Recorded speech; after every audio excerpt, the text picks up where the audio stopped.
রাস্তার পাশে দাঁড়িয়ে থাকা 16 চাকা লরি ভাঙল দর্জির দোকান। হ্যাঁ, শুনতে অবাক লাগলেও এটাই সত্যি। এমনই ঘটনাটি ঘটেছে বাঁকুড়ার গঙ্গাজলঘাটির দেশুড়িয়া মোড়ে। স্থানীয় সূত্রে জানা যায়, গঙ্গাজলঘাটির দেশুড়িয়া মোড়ে রাস্তার ধারে দাঁড়িয়েছিল পুল বোঝায় একটি 16 চাকা লরি। লরিটি ছিল বন্ধ অবস্থায়, কিন্তু আচমকায় সামনে গড়িয়ে যেতে শুরু করে লরিটি।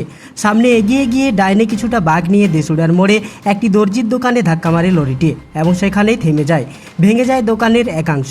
দোকানের সামনে দাঁড়িয়ে থাকা এক মহিলা কোনো ক্রমে পালিয়ে প্রাণ বাঁচান, তবে হতাহতের কোনো খবর নেই।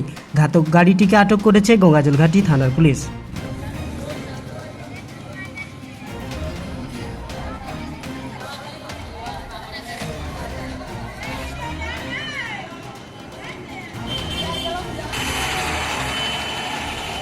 আসছিল।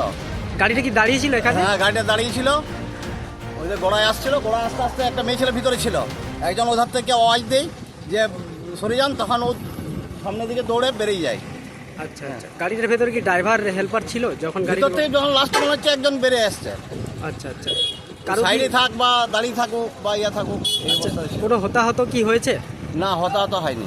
আচ্ছা, তাহলে ঘরেই যা ক্ষতি, ঘরের ক্ষতি হয়েছে। আচ্ছা, এটা কি দোকান ভেঙেছে নাকি? দোকান ভেঙে গেছে।